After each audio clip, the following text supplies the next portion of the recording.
Hello, seventh graders. Welcome to our week 5 technology class. And so I know that we are quickly approaching the end of the quarter. And thank you to the students who have been keeping up every week. I'm really proud of you.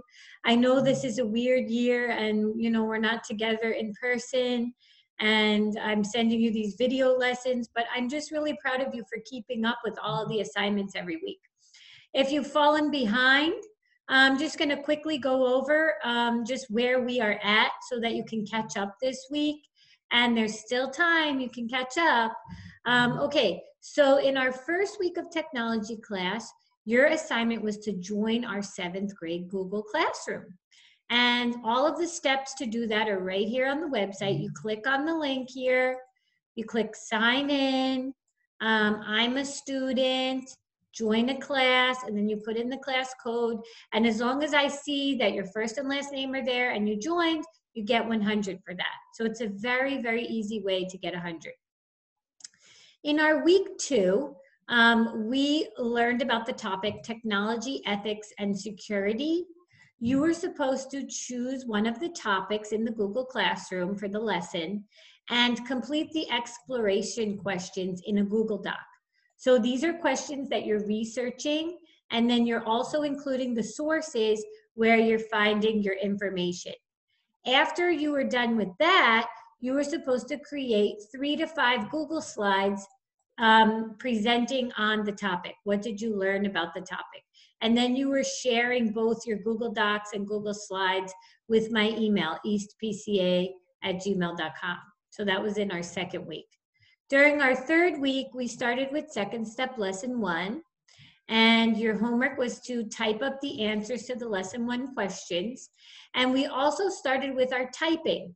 So everybody got their typing login, and your first lesson was the typing assessment. So very easy. If you do complete the typing assessment, you get 100 for it. Last week for week 4, we learned how to organize your time with a digital agenda.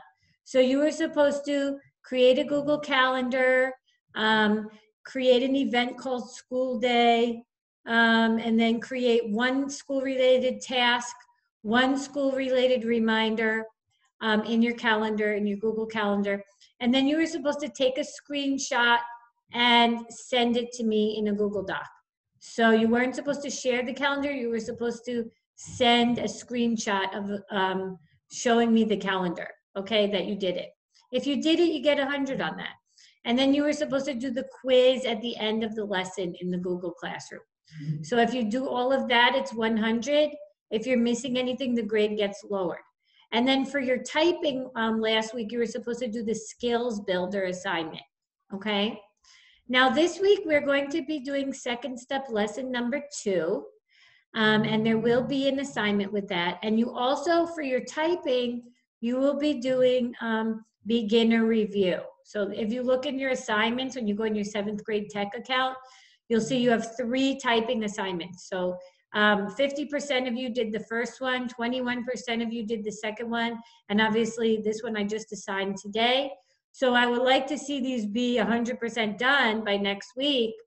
It looks like a lot of you guys are falling behind with your typing. This is just an easy way to get 100. You do the typing lesson, you get 100. I mean, it doesn't get any easier than that. I'm really trying to just make this year, a year where you could have success in this class. And there really is no reason. If you check the grade link, every assignment's in there. You could see the grade. If you have a 0, it means you didn't do it. Do it so we can change your grade. And then you can also always come to the 7th grade website. So you have 2 places. Plus I sent an email out every week with details of what you need to do. So there really is no excuse why you shouldn't do well, except for the fact that you're just not doing the work, okay? So if you're choosing not to do it, that's your choice. And then the consequence is a 0. If you're choosing to do it, then the consequence is you do well. Right? So think about what you want to happen and then make sure you make that choice. All right, so let's start with our lesson. So today we're going to be talking about disagreeing respectfully. So this is really important, especially in the online world. If you guys are on any social media, especially nowadays, people are constantly back and forth with each other, disagreeing on everything that's going on in the world, right? And they have these long disagreeing arguments on social media, typing in the comments. And so we're going to be talking a little bit about how can we respectfully disagree with someone. So this is just a cute little comic. In the age-old argument, the chicken and the egg continue to disagree. No, I came first. No, I came first. And so we need to really learn how to build up our disagreeing skills because we need to be respectful. We're not always going to agree 100% with everyone, and that's okay. We have different opinions, different perspectives, but it's not okay to walk around thinking, I know everything, my way is right, and if anybody dares to tell me not, I will totally attack them for it. That's not the right thing to do, right? We need to stop and think, how can I show that I appreciate and respect their perspective, their opinion, and listen to why they believe what they believe without attacking somebody, right? Okay, so let's watch this little video story.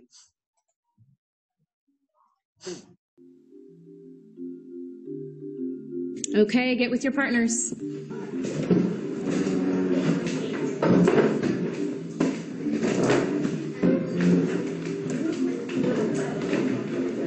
You know the assignment. You and your partner need to agree on a topic for your World War II project by the end of class. You don't need to write it up. Just come and tell me why you think it fits the requirements. I have an idea. My great-grandpa was in the Army. I know exactly what we're going to do our project on. Army nurses. Well, that's a dumb idea. It's not a dumb idea. Whatever. I'm not doing a project about Army nurses. You don't know anything. Army nurses were very important. There were more than 59,000 of them during the war. Mrs. Norby says we have to agree on the topic. I don't agree. So what's your great idea? Maybe something about planes. Fighter planes. What about them? Just stuff. We could tell about them, you know? Tell what? Which planes? Why is that a better idea than Army nurses? It just is. No, it's not. I don't think you know very much about planes, and I know a lot about Army nurses. Okay, go ahead and do your project. You have to help. I'm not doing all the work. You are if it's about Army nurses.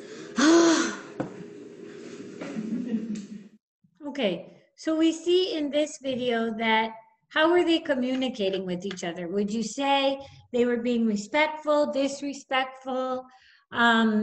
You know, what was kind of their tone of voice? And so obviously if we were together right now, we could have a whole discussion on this, but instead I'm having a discussion with myself on this, and how fun is that? So basically disrespectful, right? The girl comes over, she has her idea, then the boy says, oh, that's the dumbest thing ever, and then they're just going back and forth, back and forth, back and forth. You know, kind of insulting. They're not being very nice about it. I wouldn't say it's respectful, right? So definitely, this is what you would not want to do if you were working with a partner on a project. And I'm sure you guys have been at this place before in school, right? If you have to do group work or something with a partner, it can be really challenging to work with people.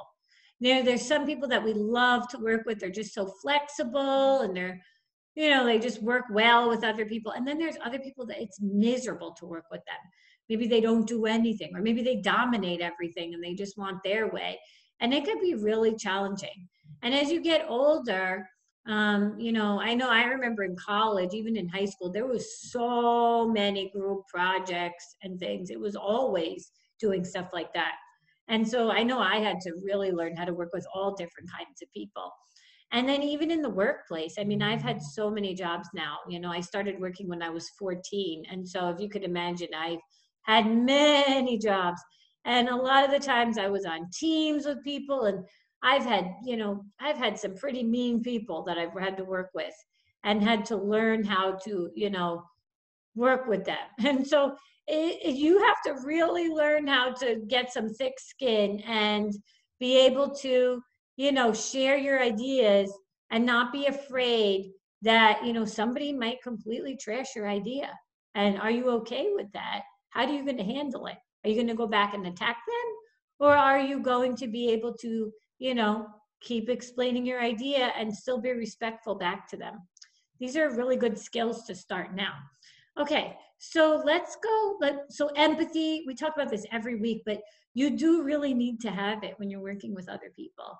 Because if you don't have empathy, it's going to be really hard for you to stay calm and be respectful, because you're just not going to care about what other people think. All right, so let me put on the next part and let's see how these kids are working at it. Okay, get with your partners. I know exactly what we're going to do our project on. He gave me lots of stuff from World War II. I think we should do our project on my great grandpa. He was at Iwo Jima in the Philippines. I have the Bronze Star that he won. Wow, you have his medal? That'd be great to show. My idea is to do our project about the Japanese-American internment camps. The government put both my grandparents into a camp at Manzanar when they were kids. They were just kids? Yeah, our age. I still think my great-grandpa sounds pretty interesting. My grandparents' story is interesting too. They have secret pictures they took at the camp, and they had to do it without getting caught. What are we being graded on? Well, we get up to 20 points for visuals. We could use my grandparents' pictures. Yeah, your grandparents' pictures might work. But my great-grandpa made a video about where he was in the Philippines. He went to a reunion with American and Japanese soldiers who fought each other. I can't remember what battle it was, but I think a video would work better than just photos. I disagree. I think maybe you should see the pictures first before we decide. So definitely, if you notice, what is the difference between these two kids and the other two kids? And the answer is that these two, they're going back and forth, but they're doing it in a very nice way. It's, one of them sharing about their family and the other one's, acknowledging, oh, wow, that's really cool. And then they're sharing about, and they're going back and forth. And this is an example of being respectful. And even though they haven't come to an agreement just yet, we can tell that they're headed in the right direction, because they're thinking about what really matters for the project. They're sharing their ideas and they're hearing each other out. They're not like the other group, right, where they were, being really mean, and every time one person would share an idea, the other one would kind of trash it. So I think this is a way better example of how to disagree respectfully with people. Okay, so this is important because everybody's going to get one of these sheets that you have to type and answer. So the first part says, identify 3 skills you can use when you need to disagree with someone disrespectfully. So this would be, you could choose 3 of these. The first one is keep calm. It's easy to get emotional, especially when we feel like we're defending and protecting our opinion. But the worst thing you can do is get emotional. No one will ever want to listen to you, because then you'll just be yelling or, raising your voice, and it's just terrible. So try and take some deep breaths and keep calm. If you can't, then maybe excuse yourself and come back when you can stay calm. Use active listening. So again, don't be thinking about, oh, what am I going to say next? Or no, this is how it should be. Stop and listen to what the person is saying. Allow them to finish their thought, and then you can share your thought. But make sure that you're actively listening to them. And that leads into the next one, considering the other person's perspective. So don't just jump on them and say, well, blah, blah, blah, blah, blah. It's like, stop and ask questions about it. Oh, well, why do you think like that? Where did you get those thoughts from?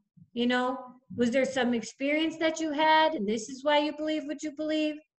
And then explain your perspective clearly. So don't ever assume that people are just going to know where you're coming from and what you believe. You have to explain it in a way where they'll be able to actually understand you. And that might take giving a little bit more detail. They don't live with you. So of course, they don't know where you're coming from. And then always act non-judgmentally. We don't want to judge people and make them feel like their ideas are stupid or they're not good enough. You want to really make people feel accepted and safe in sharing, their opinion and their thoughts and their ideas. Because remember, the way that you treat people is how they're going to treat you. And so if you're somebody who's always jumping down people's throats and you're very disrespectful and you don't ever really follow through and listen, people are probably going to treat you that way, and you're probably not going to like it. So, make sure that you're not judging them for having their opinion. Okay. So again, we just went over this, and then the last slide is just the skills. So it's a really short lesson and very easy. So you'll put 3 of those down here. And then I would like you to answer this question. Is it easy or hard for you to disagree respectfully? So think about a time when you disagreed with somebody. What did you do? Were you like yelling and like, oh, no, I'm right. Or were you really listening to them and trying to be respectful of their ideas? So share your story with us down here, okay? Please don't just type one sentence like, it's easy for me, period. No, give us some examples of why it's easy or hard for you. And share a time when you had to disagree with somebody and what happened. What did you do? So you'll type this up and then you'll email it back to me. So it's very easy. And then you also will do your typing lessons this week. And if you're behind on anything, you will catch up this week. Okay, guys? So I'll see you guys next time. Email me if you have any questions, and have a good day.